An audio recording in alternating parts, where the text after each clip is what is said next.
Oui, je sais, je fais du surplace. Mais le plus important dans un marathon comme là, c'est pas d'aller le plus vite. Le plus important, c'est d'arriver au bout des 42 km, même si on doit mettre 6 heures pour ça. Salut à toutes et à tous, c'est Geoffroy de Frandroid. Et aujourd'hui, je vais vous parler du Huawei Mate 20 Lite. Un smartphone qui est certes pas le plus performant autour de 400 €, mais qui propose quand même de bonne qualité et surtout une excellente autonomie. C'est parti. Les Mate 20 et Mate 20 Pro ne seront annoncés que le 16 octobre prochain. Mais avec le Mate 20 Lite, on a déjà une petite idée de ce à quoi pourrait ressembler.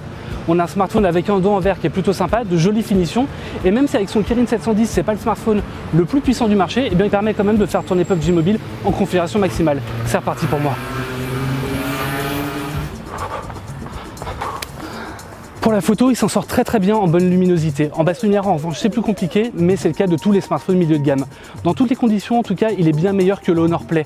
Et puis pour le logiciel, eh bien, on retrouve logiquement Android Oreo en version 8.1 et Emotion UI en version 8.2. On aime ou on déteste, mais en tout cas, il y a pas mal de paramètres de personnalisation. On peut modifier la colorimétrie de l'écran, on peut modifier l'encoche. Et pour moi, c'est reparti.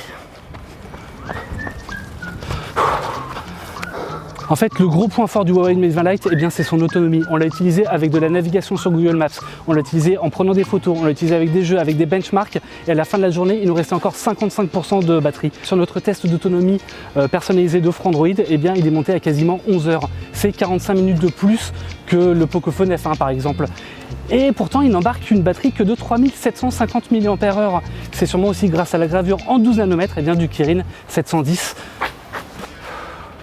Alors non, le Huawei Mate 20 Lite n'est pas le smartphone le plus rapide du marché. Évidemment, il n'arrive pas à la cheville du Pocophone F1 en termes de puissance, tout comme moi, eh bien, je ne vais pas me taper un sprint de 100 mètres en moins de 10 secondes, ça n'a aucun sens.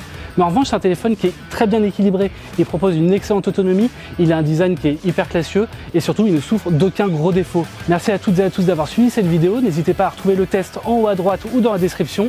Si vous découvrez la chaîne, n'hésitez pas à vous abonner et quant à moi, je vous dis à très bientôt sur Frandroid.